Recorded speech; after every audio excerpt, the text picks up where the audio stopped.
स्वागत है आप सभी लोगों का मेरे चैनल साइंस टेक्नोलॉजी में। मैं अनुपम विपुल आप सभी लोगों का स्वागत करता हूं आज के शो साइंस थर्सडे में। आज हम लोग बात करेंगे लो टेम्परेचर थर्मल डीसैलिनेशन के बारे में। तो आइए इसे समझते हैं। तो समझिए इसकी ज़रूरत क्यों है? ज़रूरत यह है कि पूरे पृथ्वी यानी पूरा प्लैनेट का जो लैंड मास है, उसमें फ्रेश वाटर की कमी हो गई है, पूरा प्लैनेट में। चाहे आप चाइना लीजिए, चाहे यूएसए लीजिए, चाहे यूरोप लीजिए, इंडिया का तो आप लोग रोज़ अखबार में ही देखते होंगे। तो समझना बहुत ज़रूरी है और ऐसा क्यों हो गया? ऐसा इसलिए हो गया कि जो रेन साइकिल है, वो रिप्लेनिश नहीं कर पा रहे, यानी रिचार्ज नहीं कर पा रहा। वो समझिए 100 लीटर रिचार्ज कर रहे हैं, हम लोग पी 200 लीटर रहे हैं, वो रिचार्ज नहीं कर पा रहा है।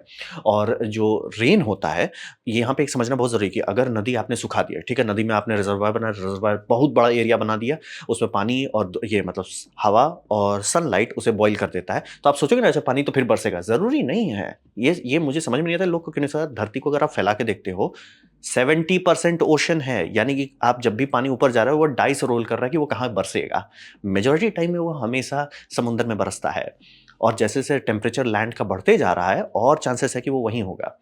ये तो एक हो गया। दूसरा हो गया कि जो हमारा ये रेन का जो इकोसिस्टम था कि यानी बर्फबारी होती थी, वो तो ऑलमोस्ट खत्म होने पे आ गया है।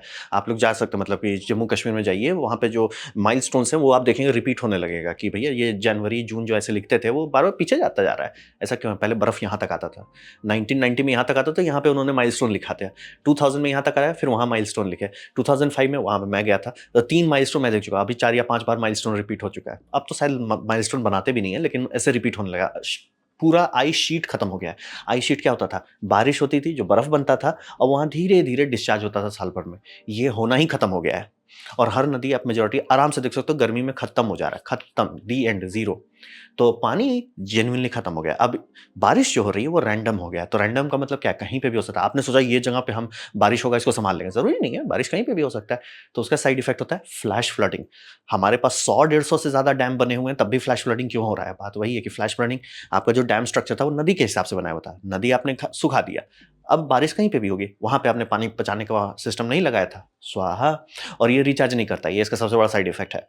जो कुदरती सिस्टम था उसमें बाढ़ जो था वो ग्राउंड वाटर रिचार्ज करता था। आप लोग देखे होंगे, मतलब आप लोग के दादा-दादी ज़िंदा होंगे या मम्मी-पापा का ही उम्र उतना होगा, तो जब नदी के अगल-बगल में लोग खेती करते थे, डेल्टा जिसे रीजन कहते थे, वहाँ पे बाढ़ के टाइम में वो इसमें पानी इसमें फैलता था। जो खेती वाला एरिया, वो आराम से 1-2 साल तक ये मतलब समझिए सालाना रिचार्ज होता था। हमने उस सिस्टम को ही ब्रेक कर दिया। तो इसीलिए अब रिचार्ज नहीं हो पा रहा है। पहली बात पानी का गारंटीड नहीं है कि वो धरती पे ही बरसेगा, मतलब यानी ज लैंड पे, वो समुद्र में बरस रहा है। दूसरी बात, जो बरस रहा है वो रैंडम हो गया है, फ्लैश फ्लडिंग में रिचार्ज नहीं हो रहा है। यानी कि पूरा पृथ्वी में जनरली कहा जाता है 1% ड्रिंकेबल फ्रेश वाटर है, जिसमें मेजॉरिटी ग्लेशियर्स में है। उसको छोड़ दीजिए, वो ग्लेशियर पिघलेगा, वो फिर समुद्र में चला जाएगा, कोई हमारा फ़ायदा नहीं है।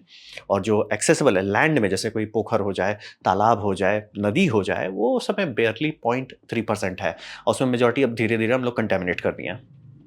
तो ये समझना बहुत ज़रूरी है कि समस्या गंभीर है और पूरा प्लैनेट का मैं बता रहा हूँ। ये क्लियर समझ लीजिए, ऐसा नहीं कि हमारे पास हो रहा है या हम मैनेजमेंट नहीं कर रहे हैं, वो सब में हो रहा है। चाहे यूरोप लीजिए, अमेरिका लीजिए, ये लीजिए, सब जगह हो रहा है। और हाँ, रशिया में रैंडम हो गया कि वहाँ फ्लडिंग बहुत होने लग गई है। ये बोला कि जो वेदर साइकिल है वो अनबैलेंस हो गया है, मतलब री-इक्वलाइज़ करने की कोशिश कर रहा है। तो ये समझना बहुत ज़रूरी है, ठीक है? तो क्या पानी खत्म हो रहा है? नहीं। थैंकफुली पृथ्वी में पानी का कभी खत्म ही नहीं होने वाला है। मतलब जब तक हम लोग कुछ ज़रूरत से ज़्यादा हुआ नहीं करते। पानी है, कोई टेंशन नहीं है। बस पानी में नमक है, हमें उस पानी से नमक हटाना है। अगर हम लोग ये कर पाते हैं, यानी कि समुद्र से H2O में जो सॉल्ट है, उसे हटा सकते हैं, समस्या सॉल्व। एकदम सोचना ही नहीं। आप इंडिया की आबादी 2 अरब रखिए या 25 अरब रखिए, टेंशन लेना ही नहीं है, बस उससे नमक हटाना है। तो ये अगर हम लोग कर देते हैं, प्रॉब्लम सॉल्व हो जाएगा। और यहाँ पे क्या रिक्वायरमेंट है, ठीक है? ये करना है तो इसका रिक्वायरमेंट क्या है? इसका रिक्वायरमेंट है 2 ठो।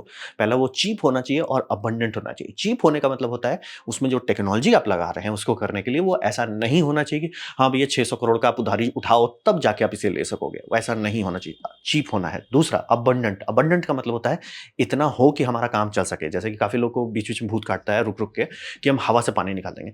हवा में उतना मॉइस्चर नहीं है। एक आदमी का पूरा ज़िंदगी भर का पानी निकालने जाएँगे, उसी में बैंड बज जाएगी। आप शहर को पिलाने चले गए, भूल जाइए। और उतनी मॉइस्चर कहाँ होती है? जहाँ बारिश हो रहा है। तो ये समझना बहुत ज़रूरी है। चीप और अबंडेंट दोनों चाहिए, यानी कि सस्ता हो और अबंडेंट हो, यानी भरपुष्ट मात्रा में हो। तो ये है हमारा ज़रूरत। अब आते हैं फैक्ट पे। अगर आप लोग ये सोचते होंगे, दिमाग में सबसे पहला सवाल आता है, जो मैंने काफ़ी सारे लोगों के कमेंट में देखता हूँ कि सीधे बॉयल क्यों नहीं कर देते? आप कर सकते हो। ऐसा नहीं है स्कूल में पढ़ाया गया वो सच पढ़ाया गया।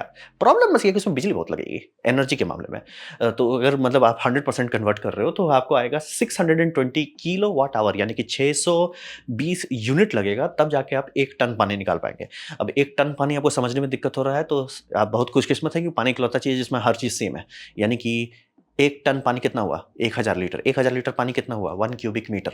हमने कुछ ज़्यादा परफेक्ट नहीं बैठ रहा है। पानी के लिए ही हम लोगों ने सारा रेटिंग बनाया है, इसीलिए किलोग्राम क्या है? पानी के हिसाब से है।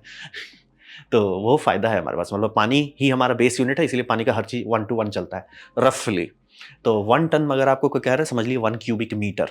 1 क्यूबिक मीटर नहीं समझ में आ रहा, समझिए 1000 लीटर, 1 किलो लीटर। सब चीज़ एकदम सिंपल है। तो अगर उतना पानी आप निकालना चाहते हो, उतना लग जाएगा। अब रहा बात वो लॉ ऑफ फिज़िक्स है। तो यहाँ पे हो क्या रहा है, 620 यूनिट डाल रहे हैं, आप लिक्विड को फेज़ चेंज करा रहे हो और फिर उससे कंडेंस कर रहे हो। एनर्जी बहुत वेस्ट हो रहा है। तो क्या होगा अगर वेस्ट हीट जो निकल रहा है, ठीक है? आप जब कंडेंस करते हो तो एनर्जी डंप हो जाता है। वो एनर्जी को नेक्स्ट साइकिल में कर दो, ठीक है? कि भैया आने वाले पानी को गर्म कर दे। ये हम लोग करने लगे। इसी को कहते हैं मल्टी स्टेज फ्लैश डिस्टिलेशन। ये सब जो आप देखते हो सऊदी अरेबिया सब में, जिसपे पूरे भरोसे वो लोग चल रहे हैं, ये सब वही है। मल्टी स्टेज फ्लैश बॉयलर समझ लीजिए एक तौर पे। मतलब पानी को एक जगह पे बॉयल करते हैं, उससे जो स्टीम निकलता है वो थोड़ा-सा पार्शियल, मतलब आप एक सील चेंबर में आप कुछ करोगे, ऑब्वियसली ये हो जाएगा। वहाँ स्टीम जहाँ पे कंडेंस होने का प्रेशर ये हो जाएगा, कम हो जाएगा। प्रेशर कम होगा, आप उसे पानी थोड़ा निकालते रहोगे और ज़्यादा बॉयल होगा। दूसरा जगह जा रहा है उसमें आप फिर साइकिल कंटिन्यू करोगे।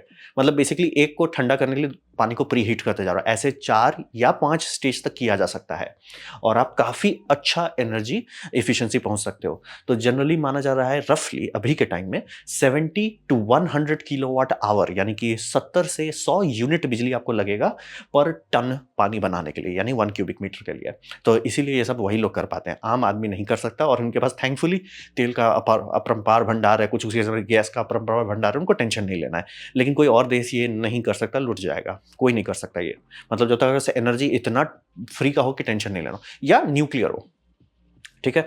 तो ये तो स्टार्टिंग की टेक्नोलॉजी थी, इसी से हम लोगों ने गाड़ी खोली, ठीक है? लेकिन फिर डेवलपमेंट हुआ टेक्नोलॉजी, खासतौर पे मेम्ब्रेन टेक्नोलॉजी का, तो रिवर्स ऑस्मोसिस को डेवलप किया गया। अब रिवर्स ऑस्मोसिस वो थर्मोडायनामिक रास्ते से नहीं आता, वो थोड़ा चीट कर लेता है।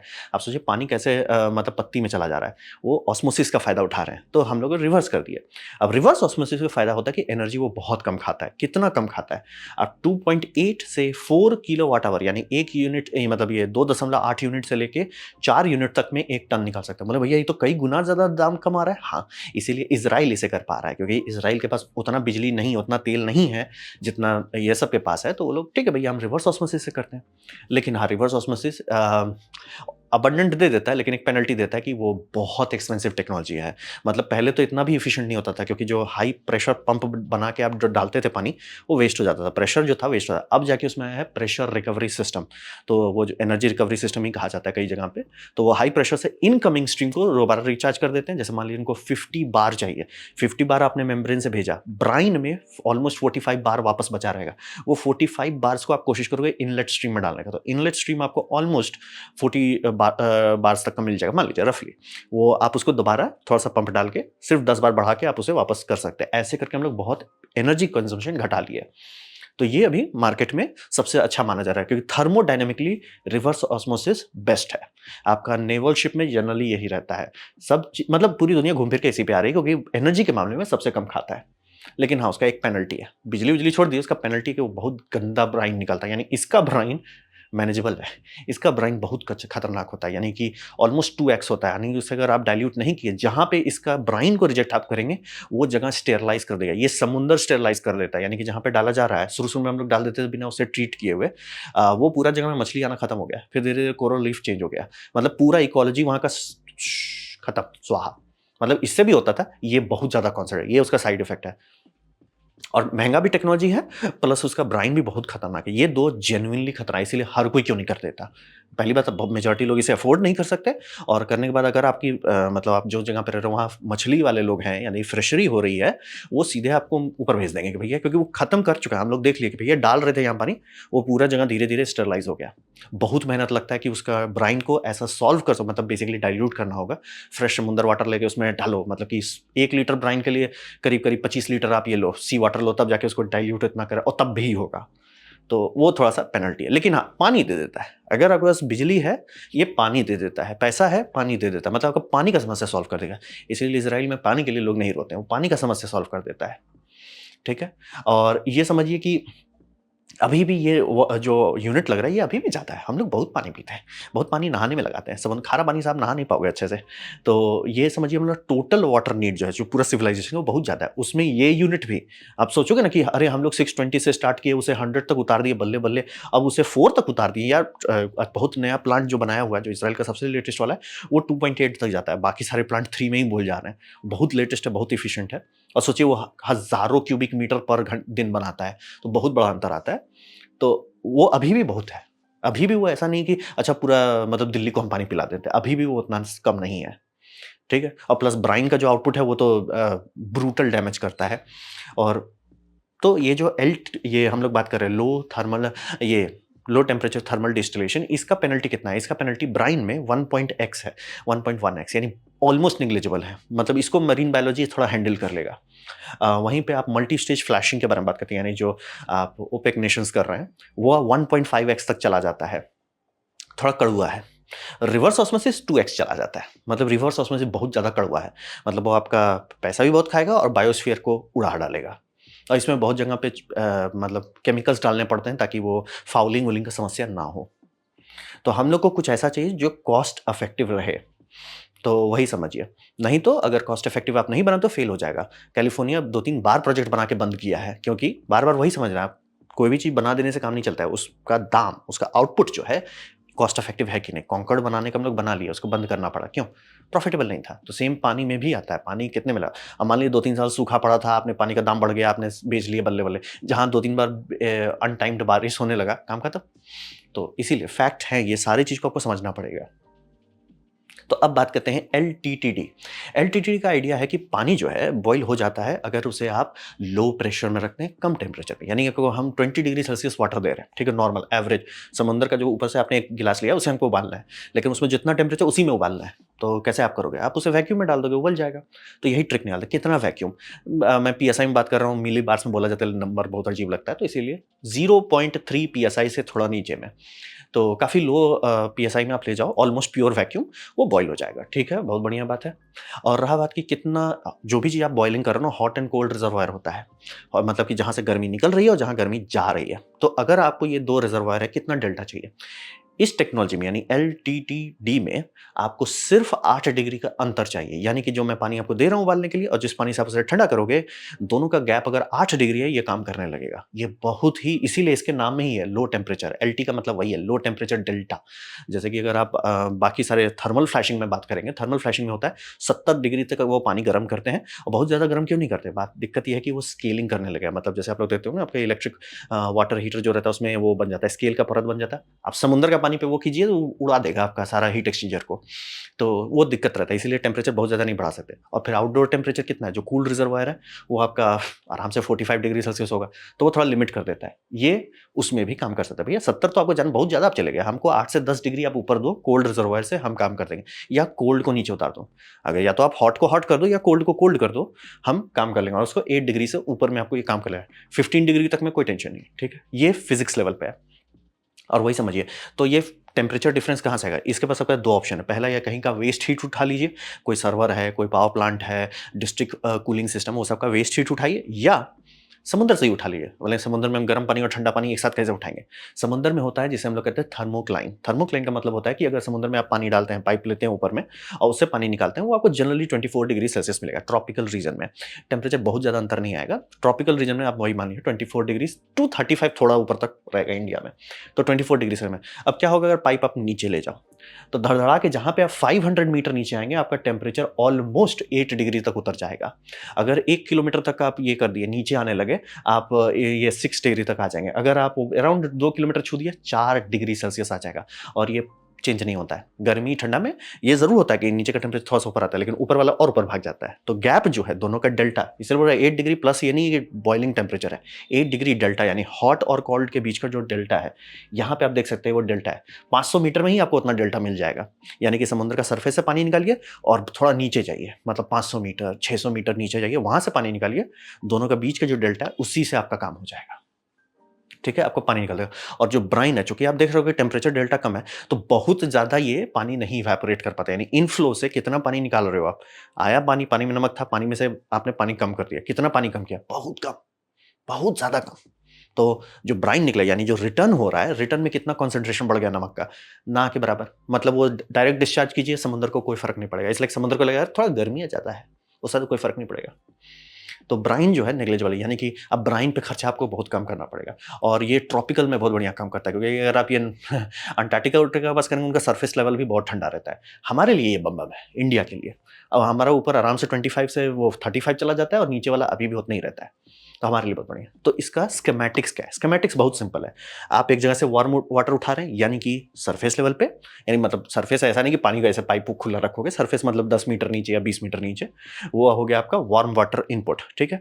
फिर अब आपको दूसरा महंगा पाइप चाहिए जो समुद्र के थोड़ा गहराई तक जाए, गहरी गहरी पानी ले सकें, वो से आप लोग कहोगे कोल्ड वाटर रिजर्वायर, ठीक है। आपने ये किया, आपको पाइप लगाना है, पंप लगाना है, ठीक है।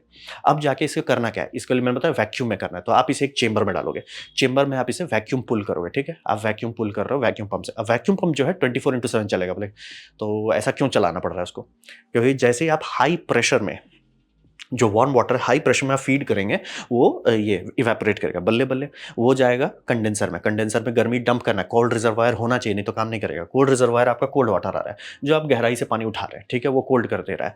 अब बात यह है कि पानी में सिर्फ पानी नहीं होता है, पानी में नमक के साथ भी बहुत चीज़ होता है, जैसे कि ऑक्सीजन होता है, नाइट्रोजन होता है। यानी कि जब आप ये बॉईल कर रहे हैं, बहुत सारे गैसेस रिलीज हो रहे हैं। अगर वो गैसेस इस सब जगह पे ट्रैप हो गया तो पीएसआई बढ़ने लगेगा, यानी कि जो वैक्यूम आपने खींचा था वो भरने लग जाएगा। तो इसीलिए वैक्यूम पंप 24/7 चलता है। मतलब जब भी ये सिस्टम चल रहा है, वैक्यूम पंप चलाना पड़ेगा आपको।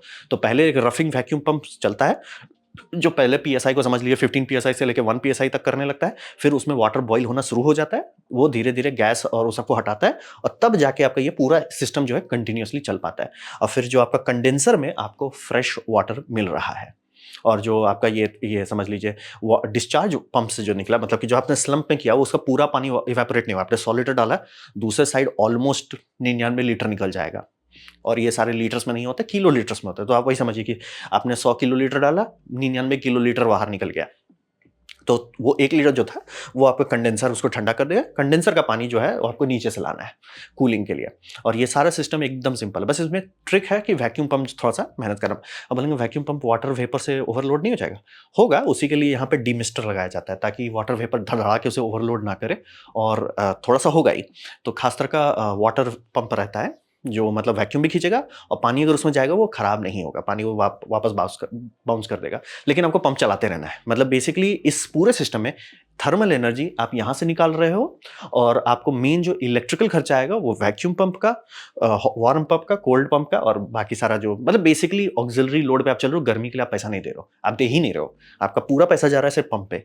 इसका एक्चुअल यूनिट कॉस्ट, यानी पर लीटर पानी में आपको कितना बिजली देना पड़ रहा है, वो डिपेंड करता है। अगर आप सोलर और विंड पे चल रहे हो तो देना ही नहीं है। मतलब ये ऑलमोस्ट इसको बोला हीटिंग के लिए आप खर्च नहीं कर रहे हो। ना ही हाई प्रेशर पंप चाहिए जो आपको ये कर रहा है, क्या बोलता है, रिवर्स ऑस्मोसिस कर रहा है, और ना ही खर्चा हो रहा है, ना ही ब्राइन निकल रहा है बहुत कड़वा। इसका ब्राइन बोल रहे हैं ऑलमोस्ट नेग्लिजिबल है। तो ये हुआ LTTT। और ये ट्रॉपिकल रीजन्स के लिए बम है, क्योंकि ट्रॉपिकल रीजन का ऊपर और नीचे में ये कर्व जो है बहुत शार्प होता है। तो मतलब थोड़ा सा नीचे पानी बहुत ठंडा हो जाता है।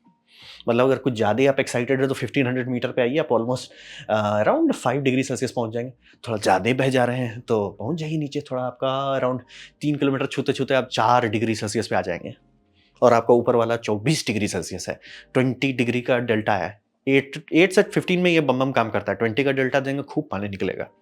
तो वही समझ, कोई भी इसमें चीज़ कॉम्प्लेक्स नहीं है, सिर्फ वैक्यूम पंप है, कंडेंसर है, ये shell and tube type condenser है, और ये फ्लैश चेंबर है, और पंप से कुछ तिगड़म नहीं है। तो ये हुआ LTTD।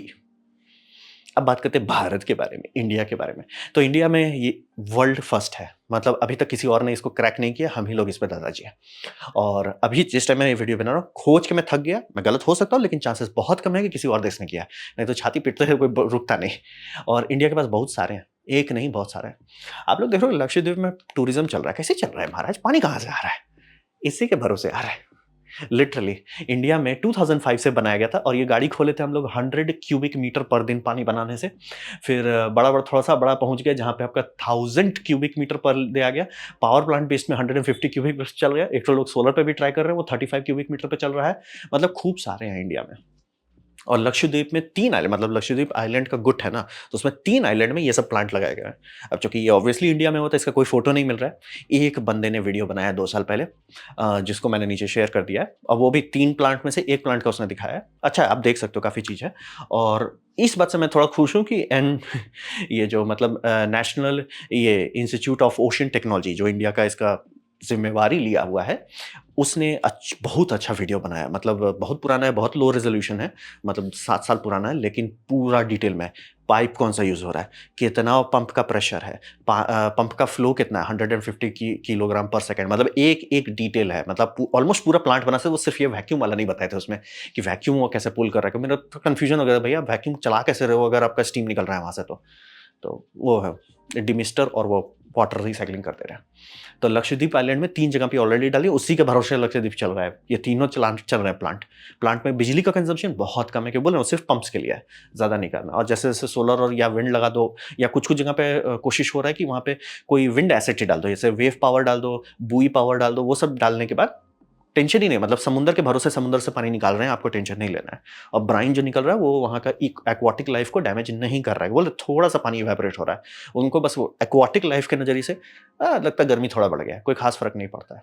मतलब आरओ रहता तो बहुत फर्क पड़ता, लेकिन ये है तो बहुत कम है। और 1 मिलियन लीटर डेली वाला जो है फ्लोटिंग बनाया गया है, यानी कि एक बोट है, सागर शक्ति करके एक बोट है, उसमें उन्होंने टेस्टिंग के लिए बनाया था फ्लोटिंग चलते हुए। मुझे पता नहीं क्यों बनाए, बट आइडिया था कि शायद पानी, कोल्ड पानी लेना थोड़ा आसान होगा उतना दूरी से, बट वो भी कर चुके हैं हम लोग, बोट वाला बना चुके हैं, वो 2007 में बनाए थे। तो मतलब समझ लीजिए गाड़ी हम लोगों ने बहुत पहले खोला, 2005 में ये बनाया था सबसे पहली बार, फिर 2011 में 2 ठो प्लांट और एक्टिव हो गए, 2009 में चेन्नई में एक कोल पावर प्लांट का साइड मतलब वेस्ट हीट लेके ये किया गया है, और 2007 में आपका ये फ्लोटिंग वाला बना लिया। इंडिया इसमें बहुत आगे चल रहा है, मतलब और कोई है ही नहीं। और इंडिया क्यों इसमें मेहनत कर रहा है?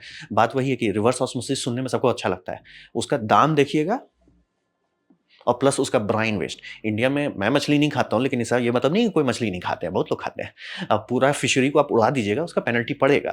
तो ये सिस्टम उसी लिए बनाया गया था कि ये आप एक हैबिटेट एरिया, वहाँ पे अगर आप इतना कड़वा नमक डालने लगे रिवर्स ऑस्मोसिस का, वो पूरा जो कोरल रीफ्स है वो स्वाहा हो जाएंगे। तो वो सब ना करें, इसीलिए ये सब पे बनाया गया, और ये काम कर रहा है। देख रहे हैं, 10 साल से ज़्यादा हो गया है, ये अभी तक चल रहा है। ऐसा नहीं कि बनाया फेल हो गया ना, बनाया चल रहा है, लोग भूल गए वो इतना बढ़िया काम कर रहा है। इट्स लाइक वो जस्ट वो प्लांट है, पानी बन रहा है, कोई टेंशन नहीं है।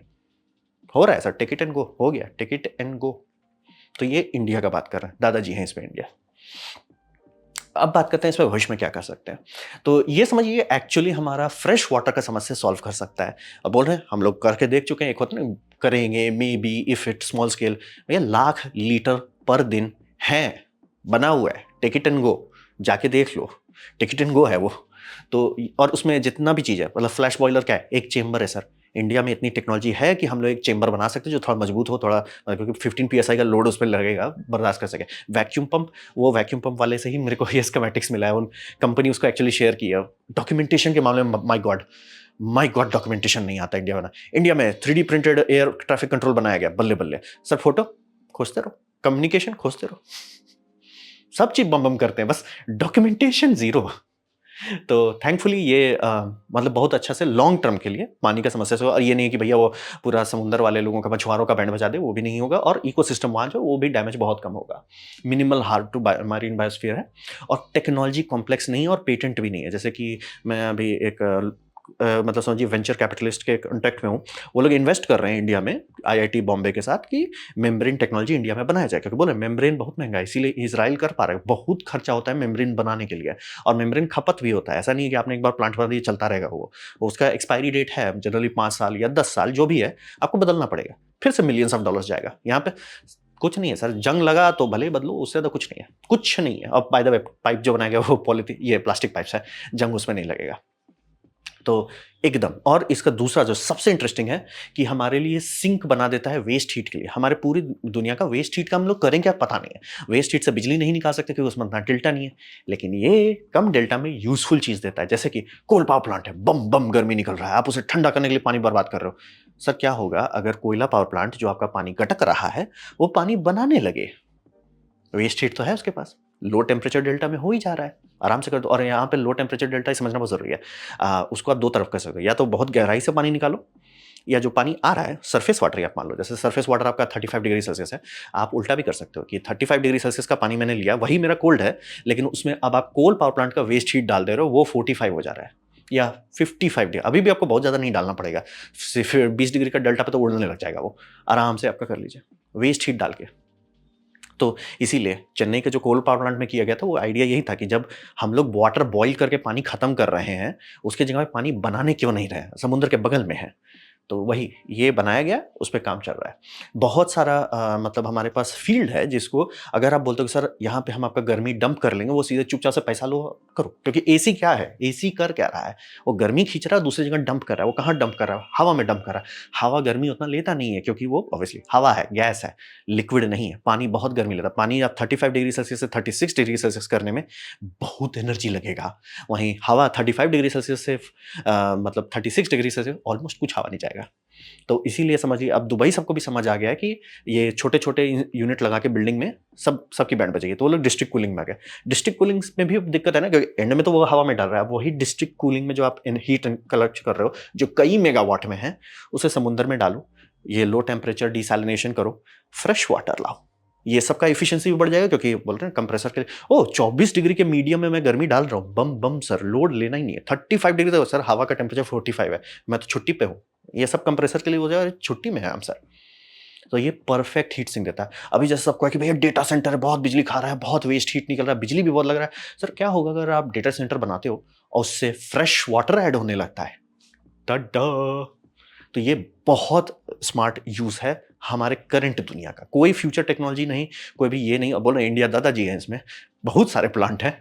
पावर प्लांट से लेके डिस्ट्रिक्ट कूलिंग से लेके डेटा सेंटर से लेके आप आराम से कर सकते हो। पानी का दाम जितना ज़्यादा रहेगा उतना आराम से प्रॉफिटेबली ये किया जा सकेगा, और पानी का दाम बढ़ते ही रह रहा है। तो अब वही सोचिए कि मुंबई में जैसे बहुत सारे बिल्डिंग्स हैं, वो पानी गटकते हैं। क्यों गटक रहे हैं? कूलिंग टावर्स में डालना पड़ रहा है। तो वहाँ पे उल्टा कर दीजिए कि भैया डिस्ट्रिक्ट कूलिंग में कूलिंग वाटर का आपका लोड खत्म हो गया, बिजली का लोड कम हो गया, और ये सब फ्रेश वाटर देने लगे। सोने पे सुहागा। बस हाँ, कैपिटल इन्वेस्टमेंट है और वो इंडिया में बनाया हुआ है, दूसरे से मांगना नहीं है, पेटेंट के पीछे भागना नहीं है। सर अपना है, लोड नहीं लेना, फ़ोन घुमाइए बन जाएगा। एटलीस्ट वैक्यूम पंप वाली कंपनी ने एटलीस्ट कुछ तो रखा था तो वो तो एटलीस्ट खोज पाए, लेकिन माय गॉड, खोज खोज कर हम थक गए, एक भी ढंग का फोटो नहीं मिल रहा है। बट बहुत अच्छा टेक्नोलॉजी है। तो ये था मेरा presentation low temperature thermal desalination के बारे में। उम्मीद करता हूँ आपको अच्छा लगा, कुछ सीखने मिला, कुछ समझ में आओ। अगर ऐसा है लाइक कर दे, दोस्तों शेयर कर दे, उससे मेरा काफी भला होगा। नहीं अच्छा लगा, नहीं पसंद आया, कोई बात नहीं, आप डिसलाइक दबा सकते हैं। मैं कहूँगा डिसलाइक 2 बार दबाएं, उससे मुझे पता चले कितना ना पसंद हुआ है। मैं आपसे कहूँगा कमेंट लिखे, मैं हर कमेंट को पढ़ने की कोशिश करता हूँ। आपसे कहूँगा सब्सक्राइब कीजिए, बेल दबाइए। अगर आप फ्री हैं तो आपने वीडियो देखा, जान के मुझे बहुत खुशी हुई। धन्यवाद।